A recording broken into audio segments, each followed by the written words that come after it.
ନମସ୍କାର। ମୁଁ ଚାରୁବାଳା ତ୍ରିପାଠୀ।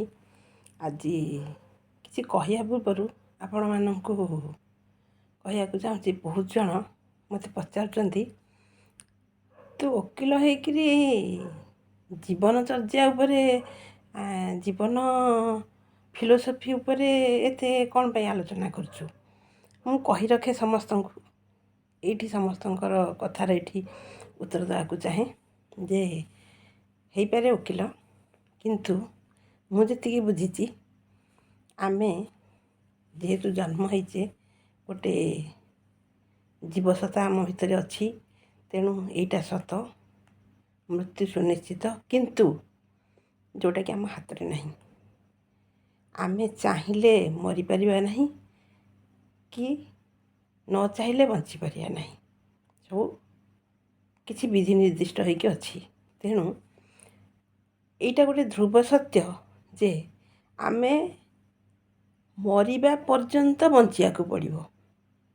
ଯେତେ ବାଧା ଆସୁ, ଯେତେ ବିଘ୍ନ ଆସୁ, ଯେକୌଣସି ପରିସ୍ଥିତିକୁ ସାମ୍ନା କରିବାକୁ ପଡ଼ିଲେ ମଧ୍ୟ ଏଇଟା ସତ୍ୟ ଯେ ଆମକୁ ମରିବା ପର୍ଯ୍ୟନ୍ତ ବଞ୍ଚିବାକୁ ପଡ଼ିବ। ସେଇଟା ଖୁସିରେ ବଞ୍ଚିପାର, ସେଇଟା ଦୁଃଖରେ ବଞ୍ଚିପାର। ତେଣୁ ମୁଁ ବିଶ୍ୱାସ କରେ ବାସ୍ତବକୁ ନେଇ ବଞ୍ଚିବାକୁ। ତେଣୁ ଆମେ ଯେତେବେଳେ ସତଟାକୁ ଅନୁଭବ କରିକି ବଞ୍ଚିବା, ତାହେଲେ ହୁଏତ ବଞ୍ଚିବାଟା ଆମ ପାଇଁ ସରଳ ହୋଇଯିବ। ଯେତେ ମିଛ ଅଭିନୟ କରି, ଯେତେ ମିଛଟାକୁ ଆମେ ଗ୍ରହଣ କରିକି ବଞ୍ଚିବା, ଆମକୁ ସେତେ କଷ୍ଟସାଧ୍ୟ ହୋଇଯିବ ବଞ୍ଚିବା ପାଇଁ। କାହିଁକି? ଆମେ ଯେତେବେଳେ ଜାଣୁଛନ୍ତି ଯେ ଗୋଟେ ଏଇ ଜାଗାରୁ ଆମକୁ କିଛି ସମ୍ମାନ ମିଳିବନି, କିଛି ସହଯୋଗ ମିଳିବନି, ତାହେଲେ ଆମକୁ ସେଇଟା ଗ୍ରହଣ କରିଦେବା ଦରକାର। ମୋର କହିବାର କଥା ହେଉଛି,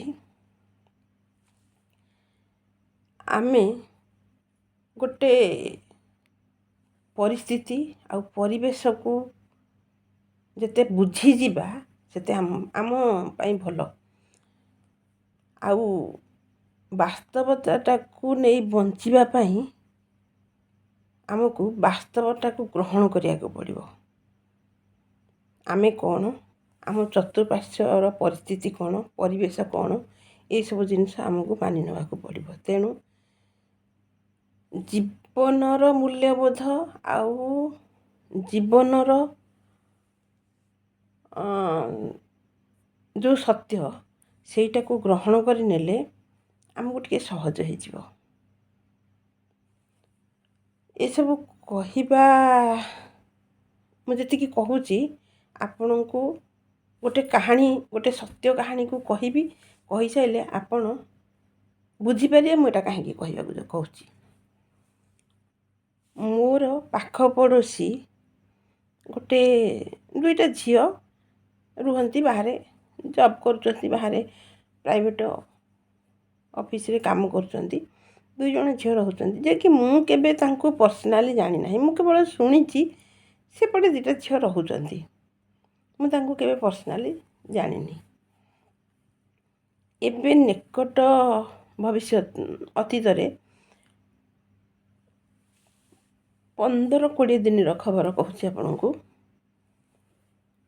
ସେ ଭିତରୁ ଗୋଟିଏ ଝିଅର ଅଚାନକ ଦେହ ଅସୁସ୍ଥ ହୋଇଗଲା, ସିରିୟସ୍ ହୋଇଗଲା। ତ ସମସ୍ତେ ଦୌଡ଼ା ଧାପଡ଼ ହେଇକି ଯାଉଥିଲେ। ମୁଁ ପଚାରିଲି କ'ଣ ନା, ସେଇଠି ଯେଉଁ ଝିଅ ଦୁଇଟା ଥିଲେ ତାଙ୍କ ଜଣଙ୍କର ହେଇଛି। ମୁଁ ବି ଦୌଡ଼ିକି ଗଲି କ'ଣ ହେଇଛି ଦେଖିବା ପାଇଁ। ସେଠି କ'ଣ ହେଇଛି, ଗଲାବେଳକୁ ସେ ଝିଅଟିର ଦେହ ଖରାପ ସକାଶେ ସେ ଅଫିସ୍ ଯାଇନି। ଆର ଝିଅଟି ଅଫିସ୍ ପଳେଇଛି, ତେଣୁ ସେ ଏକୁଟିଆ ଥିଲା। ଏ ଝିଅଟିର ଆଉ ସେନ୍ସ ନାହିଁ, ଏ ଝିଅଟିର ପରିସ୍ଥିତି ଆଉ ଭଲ ନାହିଁ, କଥା କହିବାର ଆଉ ପରିସ୍ଥିତିରେ ସେ ନାହିଁ। ସେଠି ତା ପାଖ ପଡ଼ୋଶୀ, ତା'ର ପଡ଼ିଶାରେ 5-6ଟି ଫ୍ୟାମିଲି ରହୁଛନ୍ତି।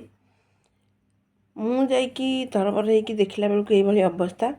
ତାକୁ ସେ ପାଣି ଛିଞ୍ଚାଛିଞ୍ଚି କରୁଥିଲେ। ମୁଁ ଆଗ 108 ଆମ୍ବୁଲାନ୍ସକୁ ଫୋନ୍ କଲି। 108 ଆମ୍ବୁଲାନ୍ସ ଆସିଲା, ତାକୁ ନେଇକି 6 ନମ୍ବର ହସ୍ପିଟାଲ ଗଲେ। ତ ସେତିକି ବେଳେ ଯେତେବେଳେ ଝିଅଟିଏ ସିଏ ଗଲାବେଳକୁ, ଆମର ତ ଅତ୍ୟାଧୁନିକ ବ୍ୟବସ୍ଥା, ମୋବାଇଲରେ ଆମେ ସମସ୍ତେ ଲକ୍ ରଖୁଛେ। ମୋବାଇଲ ଲକ୍ କଲେ ମଲ, ନ କଲେ ମଲ। ସେ ମୋବାଇଲ ଲକ୍ ଖୋଲି ଆଉ କେହି ଖୋଲି ପାରିଲେନି ଯେ ତା ଘରର କିଏ ସେ ଥିବେ, କାହାର ଗୋଟେ କଣ୍ଟାକ୍ଟ ନମ୍ବର ବାହାରି ପାରିବ। ଇଭିନ୍ ସେ ଯେଉଁ ଝିଅଟି ଦୋକାନରେ ଯେଉଁ ଝିଅଟି ଯାଇଛି ଚାକିରି ଅଛି ତା ପାଖକୁ ବି କଣ୍ଟାକ୍ଟ ହୋଇପାରୁନି। ତ କେମିତି କ'ଣ ହେଇକି ସେ ଝିଅର ନମ୍ବରଟା ଅନ୍ୟମାନଙ୍କ ଥ୍ରୁରେ ଆସିପାରିଲା, ଆଉ ଅନ୍ୟଠୁ ଆସିକି ସେ ଝିଅକୁ ଜଣେଇଲା ବେଳକୁ ସେ ଝିଅଟିକୁ ତାଙ୍କ ଅଫିସରେ ଛାଡ଼ୁନାହାନ୍ତି। ସେ ବି ପରଦାରେ ବନ୍ଧା, ସେ ବି ଆସିପାରୁନି। ଏ ଝିଅଟିକୁ ଯେତେବେଳେ ହସ୍ପିଟାଲକୁ ନିଆହେଲା ସେତିକି ବେଳେ ସେଠି ମୁଁ ଥିଲି, ଆଉ 5-6 ପରିବାରର 10-12 ଜଣ ସଦସ୍ୟ ସେଠି ଉପସ୍ଥିତ ଥିଲେ, ଜେଣ୍ଟସ୍ ଲେଡ଼ିଜ୍ ସବୁ। ତ ଯେତେବେଳେ ସେ ଝିଅଟିଏ ଯେହେତୁ ତା ସାଙ୍ଗରେ କିଏ ସେ ଯିବ ହସ୍ପିଟାଲକୁ, ବିଚାର ପଡ଼ିଲା ସବୁ କିଏ କହିଲେ ମୋର ଅଫିସ୍, ମୋ ହଜବ୍ୟାଣ୍ଡ ଅଫିସ୍ ଯିବେ, କିଏ କହିଲା ମୋର କାମକୁ ଯିବାକୁ ଡେରି ହେଉଛି, କିଏ କହିଲା ମୋର ପିଲା ସ୍କୁଲ ଯିବେ। ଏସବୁ ଭିତରେ ମୁଁ ମଧ୍ୟ ସେଠି ଲାଚାର ଥିଲି।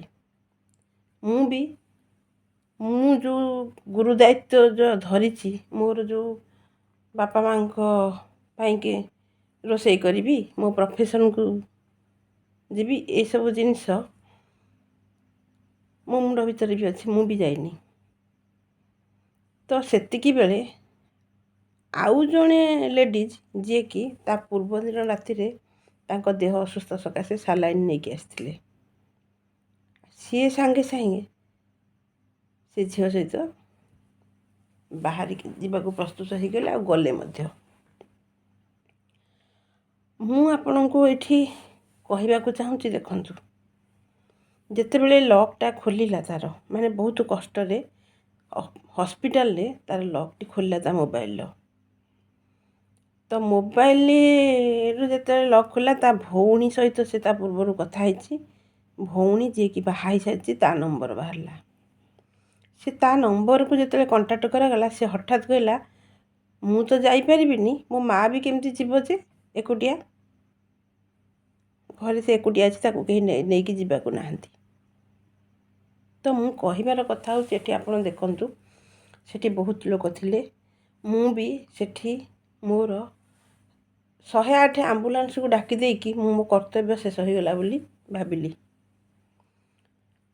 ଆଉ କିଛି ଲୋକ ସେଠି ପାଣି ଛିଞ୍ଚିଲେ କି ତାକୁ ନେଇକି ଟେକିକି ଆମ୍ବୁଲାନ୍ସରେ ଥୋଇଦେଲେ। ଏସବୁ ସରିଗଲା ପରେ ସିଏ ବି ଭାବିଲେ ତାଙ୍କ କର୍ତ୍ତବ୍ୟ ଶେଷ ହୋଇଗଲା। ସେ ଭିତରେ ଯେଉଁ ଜଣକ ପୂର୍ବଦିନ ରାତିରେ ସାଲାଇନ୍ ଦିଆ ହେଇକି ଆସିଛନ୍ତି, ସିଏ ସେଠି ତା ସାଙ୍ଗରେ ଯିବାକୁ ପ୍ରସ୍ତୁତ ହୋଇଗଲେ, ଆଉ ଗଲେ ମଧ୍ୟ। ଆପଣଙ୍କୁ ମୁଁ ଏଇଆ କହିବାକୁ ଚାହୁଁଛି, ଯେଉଁ ଭଉଣୀଟି ବାହା ହେଇଛି, ଯେହେତୁ ତା ପୂର୍ବରୁ ସେ କଥା ହେଇଛି, ନିଶ୍ଚିନ୍ତ ସମ୍ପର୍କ ଭଲ ଅଛି।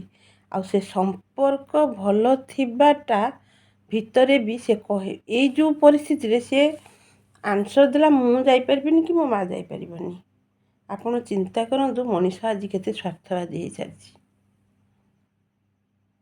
ଆମେ ଯଦି ମୋବାଇଲକୁ ଲକ୍ ନ କରୁଛେ ହଇରାଣ ହେଉଛେ। ଆଧୁନିକତାକୁ ଧରିକିରି ଆମେ ନ ଚାଲିଲେ ମରିଗଲେ, ଚାଲିଲେ ବି ମଲେ। ତ ଆପଣମାନଙ୍କୁ ଅନୁରୋଧ କରିବି, ଏଇ ଯେଉଁ ଜଣକ ଗଲେ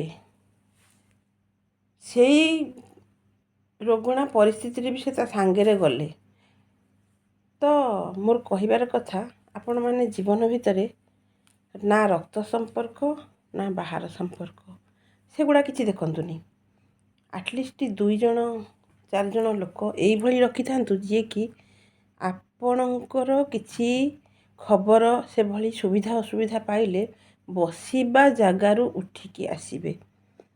ଆଜିକା ଯୁଗ ଏତେ ସ୍ୱାର୍ଥପର ହେଇସାରିଛି ଯେ ମଣିଷ ତ ବହୁତ କିଛି କହିବେ, କିନ୍ତୁ ଯେତିକି ବେଳେ ତାଙ୍କୁ କାମ ଆପଣଙ୍କର କିଛି ଆବଶ୍ୟକତା ପଡ଼ିବ, ବହୁତ ବାହାନା ବାହାରେ।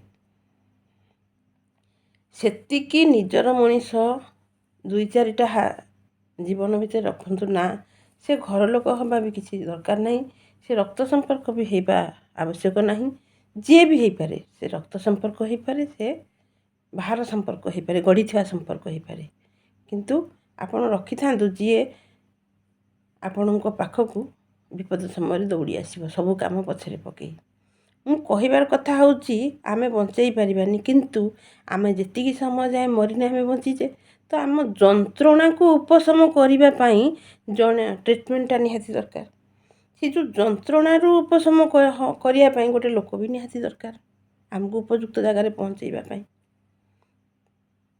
ତେଣୁ ଏ ଯେଉଁ ସ୍ୱାର୍ଥପର ଦୁନିଆରେ ଆପଣ କେମିତି ହେଉନା କାହିଁକି ଏତିକି ସମ୍ପର୍କ କିଛିଟା ଲୋକଙ୍କ ସହିତ ରଖନ୍ତୁ ଯିଏକି ଆପଣଙ୍କୁ ଏତିକି ସାହାଯ୍ୟ କରିପାରିବେ। ମୁଁ ଏ ଭିଡ଼ିଓଟି କରିନଥାନ୍ତି, କିନ୍ତୁ ଏଇ ନିକଟରେ ମୋର ବି ଗୋଟେ ଆକ୍ସିଡେଣ୍ଟ ହେଇଛି। ଦେଖୁନାହାନ୍ତି, ଏବେ ବି ଏଗୁଡ଼ା ଅଛି ସବୁ। ଏ ଗୋଡ଼ ହାତ ଖଣ୍ଡିଆ ହେଇଗଲା, ସବୁ ହେଲା, ରକ୍ତ ବ୍ଲିଡ଼ିଙ୍ଗ ହେଉଛି। ପଡ଼ିଗଲି ଯେତେବେଳେ ଗାଡ଼ି ଆକ୍ସିଡେଣ୍ଟ ହେଇଗଲା, ମୁଁ ଅସ୍ତବ୍ୟସ୍ତ ହେଇକି ଯାହାକୁ ଭାବିଲି କି ଯେ ମୋତେ ଏବେ ସାହାଯ୍ୟ କରିବେ ହସ୍ପିଟାଲ ନେବା ପାଇଁ, ତାକୁ ଫୋନ୍ କଲି, ସେମାନେ ବି ସାହାଯ୍ୟ କଲେ। ତ ସେତିକି ବେଳେ ମୋ ମନକୁ ଆସିଥିଲା ଏଇମାନେ ହେଉଛନ୍ତି ସମ୍ପର୍କ, ଏଇମାନେ ହେଉଛନ୍ତି ବନ୍ଧୁ, ଏଇମାନେ ହେଉଛନ୍ତି ନିଜର। ଆମେ ସେଇମାନଙ୍କୁ ଭାବିବା ନିଜର, ଯାହାକୁ ଆମ ଆତ୍ମା କହୁଛି ଯେ ମୁଁ ଏବେ ବିପଦରେ ପଡ଼ିଛି, ଡାକିଲେ ସେ ମୋ ପାଖେ ଠିଆ ହେବ। ଆଉ ଆପଣ ହଜାରେ ବନ୍ଧୁତା କରିକିରି ହଜାରେ ଜାଗାରେ ମୁଁ ଏମିତି ମୋର ଚିହ୍ନା ପରିଚୟ ଅଛି, ମୁଁ ଏମିତି ସମସ୍ତଙ୍କ ପାଖରେ ଗୋଟେ ଲୋକପ୍ରିୟ ହେଇଛି, କିଛି ସେଗୁଡ଼ାକର ମୂଲ୍ୟ ନାହିଁ। ତେଣୁ ସେତିକି ଅନୁରୋଧ କରିବି ଯେ ଜୀବନରେ ନିଜ ପାଖରେ 2ଟା ବନ୍ଧୁ ନିଶ୍ଚିନ୍ତ ରଖନ୍ତୁ। ଧନ୍ୟବାଦ, ରହୁଛି, ନମସ୍କାର।